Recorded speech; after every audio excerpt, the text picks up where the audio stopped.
ఆంధ్రప్రదేశ్ రాజకీయాల్లో ఇప్పుడు ఒక్కటే మంత్రం, కలెక్టివ్ లీడర్షిప్. పవర్ పాలిటిక్స్లో పొత్తులు సహజమైన, ఆ పొత్తులు పక్కా సమన్వయంతో క్షేత్రస్థాయికి తీసుకెళ్లటమే ఇప్పుడు కూటమి ముందున్న అసలైన టాస్క్. ఇప్పటికే పై స్థాయిలో అధినేతల మధ్య అద్భుతమైన కెమిస్ట్రీ కుదిరింది. పాలనలో ముగ్గురు నేతలు ఒకే తాటిపై నడుస్తున్నారు. అయితే ఈ ఐక్యతా ఫలాలు గ్రామస్థాయి వరకు ఎక్కడా చెక్కు చెదరకుండా ఉండాలన్నదే నేతల అసలు వ్యూహం. చిన్నపాటి పరపర్చాలకు కూడా తావు లేకుండా, ఎక్కడా కమ్యూనికేషన్ గ్యాప్ రాకుండా అగ్రనేతలు పక్కా ప్రణాళిక సిద్ధం చేస్తారు.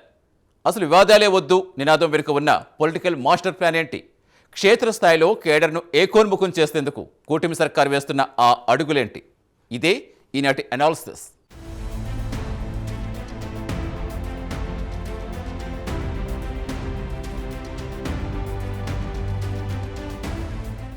కలిసి ఉంటే కలదు సుఖం అనే నానుణ్ణి ఆంధ్రప్రదేశ్ రాజకీయాల్లో కూటమి పక్షాలు ప్రాక్టికల్గా అమలు చేసి చూపుతున్న తీరు ఇప్పుడు రాష్ట్రవ్యాప్తంగా పెద్ద చర్చనీయాంశం అవుతోంది. టీడీపీ, జనసేన, బీజేపీ పార్టీలు వ్యూహాత్మకంగా అడుగులు వేస్తూ పొలిటికల్ గ్రౌండ్లో సరికొత్త ట్రెండ్ సృష్టిస్తున్నాయి. ఈ మూడు పార్టీల ఐడియాలజీలు వేరైనా అంతిమంగా వివరాల్లేని స్నేహబంధానికి అగ్రనేతలు పెద్దపీట వేస్తూ ఉండడం గమనార్హం. భవిష్యత్తులో ఎట్టి పరిస్థితుల్లోనూ వివాదాలొద్దు అనే ఒకే ఒక్క ఎజెండాతో కూటమిని మరింత స్ట్రాంగ్ చేయడంపైనే వారు తమ ఫోకస్ అంతా పెట్టారు. చంద్రబాబు, పవన్ కళ్యాణ్ ఇద్దరూ కమలనాథుల్ని కలుపుకొని వెళ్తున్న విధానం రాబోయే రాజకీయ ముఖచిత్రానికి స్పష్టమైన సంకేతాలిస్తోంది. పార్టీ శ్రేణుల్లో ఎక్కడైనా చిన్నపాటి గ్యాప్ వచ్చినా వెంటనే సరిదిద్దుకునేలా ఈ స్పెషల్ ఫోకస్ ఉండటం పొలిటికల్ సర్కిల్స్లో స్పష్టంగా అర్థమవుతోంది.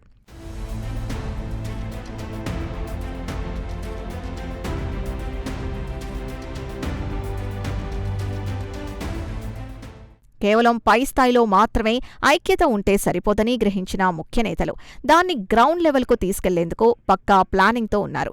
క్షేత్రస్థాయిలో నాయకులు, క్యాడర్ మధ్య ఎటువంటి మిస్అండర్స్టాండింగ్స్ రాకుండా ఉండేందుకు రాష్ట్ర స్థాయి నుంచి గ్రామ స్థాయి వరకు ప్రత్యేకంగా కోఆర్డినేషన్ కమిటీలను ఏర్పాటు చేస్తున్నారు. ఈ కమిటీల ద్వారా ఎప్పటికప్పుడు ఫీడ్బ్యాక్ తీసుకుంటూ పార్టీల మధ్య సమన్వయం దెబ్బతినకుండా అలర్ట్గా ఉంటున్నారు. చిన్నపాటి విభేదాలు తలెత్తినా వాటిని అక్కడికక్కడే సాల్వ్ చేస్తూ అందరినీ ఒకే లైన్లో నడిపించడంలో ఈ కోఆర్డినేషన్ కమిటీలు కీ రోల్ ప్లే చేస్తాయని రాజకీయ పండితులు విశ్లేషిస్తున్నారు. ఇలా క్షేత్రస్థాయిలో పటిష్టమైన నెట్వర్క్ క్రియేట్ చేయడం ద్వారా కూటమి బంధం మరింత స్ట్రాంగ్ అవుతుంది అనడంలో సందేహం లేదు. క్షేత్రస్థాయిలో వచ్చే మార్పులే అసలైన విజయానికి పునాది అని అధినేతలు భావిస్తున్నారు.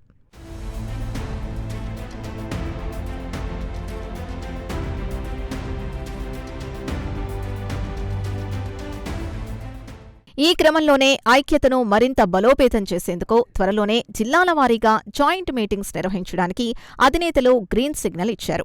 అగ్రనేతలు నేరుగా జిల్లాల పర్యటనలకు రెడీ అవుతూ ఉండడంతో క్యాడర్లో సరికొత్త ఎనర్జీ కనిపిస్తోంది.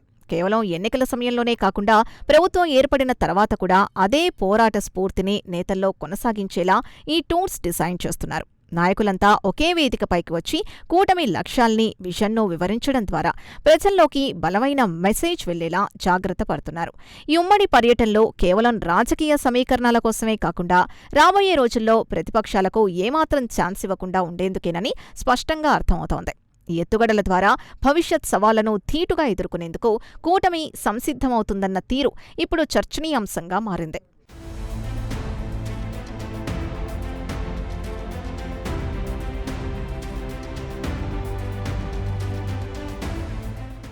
ఇక అత్యంత కీలకమైన అస్త్రం ప్రభుత్వం చేపడుతున్న డెవలప్మెంట్ అండ్ వెల్ఫేర్ స్కీమ్స్.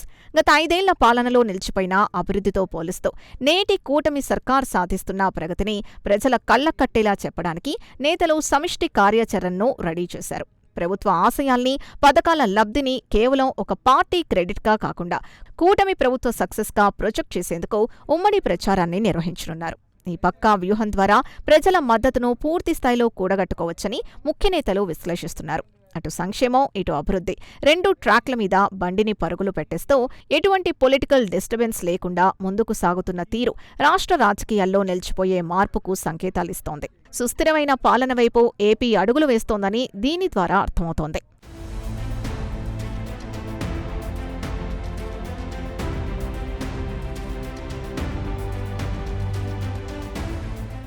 కూటమి పక్షాల మధ్య కొనసాగుతున్న ఈ స్థాయి ఐక్యత కేవలం అంతర్గత బలోపేతానికే పరిమితం కాలేదు. ప్రతిపక్షాలకు ఏమాత్రం పొలిటికల్ స్పేస్ ఇవ్వకుండా చెక్ పెట్టే మాస్టర్ వ్యూహంగా కూడా ఇది పొలిటికల్ సర్కిల్స్లో చర్చనీయాంశమవుతోంది. ముఖ్యంగా సోషల్ మీడియా ప్లాట్ఫామ్స్ పై కానీ బయట కానీ కూటమి నేతల మధ్య చిచ్చు పెట్టేలా వచ్చే ఫేక్ నెరేటివ్స్ ను ఎప్పటికప్పుడు తిప్పికొట్టేందుకు ఈ జీరో కాంట్రవర్సీ ఫార్ములా ఒక పదునైన ఆయుధంలా పనిచేస్తుందని విశ్లేషిస్తున్నారు. ఎక్కడ ఏ చిన్న గ్యాప్ దొరికినా విమర్శలు గుప్పించేందుకు ఎదురుచూసే రాజకీయ ప్రత్యర్థులకు ఈ తరహా సమిష్టి కార్యాచరణ ఒక బలమైన సైకలాజికల్ బ్రేక్ వేస్తుంది అనడంలో ఎలాంటి సందేహం లేదు. ఐక్యంగా ఉంటే ప్రత్యర్థుల కుతంత్రాల్ని చిత్తు చేయవచ్చనే నమ్మకం ఇప్పుడు కూటమిలో స్పష్టంగా కనిపిస్తోంది.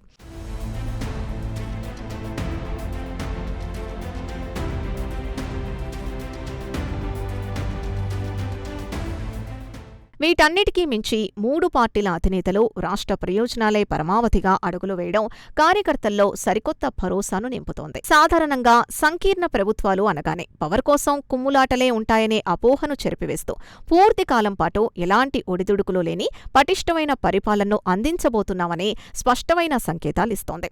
టాప్ లెవెల్ నాయకుల మధ్య ఇలాంటి కోఆర్డినేషన్ ఉంటాయి.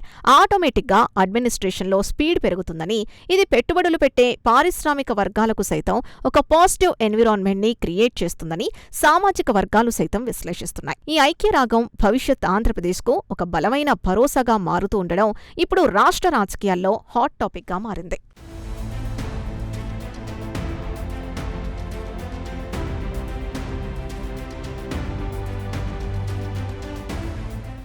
మొత్తానికి ఆంధ్రప్రదేశ్ రాజకీయాల్లో కలెక్టివ్ లీడర్షిప్ అనేది కేవలం ఒక నినాదం మాత్రమే కాదు, అది ఒక పటిష్టమైన కార్యాచరణ. చిన్నపాటి విభేదాలకు సైతం చెక్ పెడుతూ అందరినీ ఏకోన్ముఖం చేస్తున్న ఈ సరికొత్త వ్యూహం రాష్ట్ర ప్రగతికి ఒక పవర్ఫుల్ హామీగా నిలుస్తుంది. క్షేత్రస్థాయిలో కుదురుతున్న ఈ సింక్రనైజేషన్ కేవలం రాజకీయ విజయాల కోసమే కాదు, రాబోయే తరాలకు సుస్థిరమైన పాలన అందించడం కోసమే స్పష్టమవుతుంది.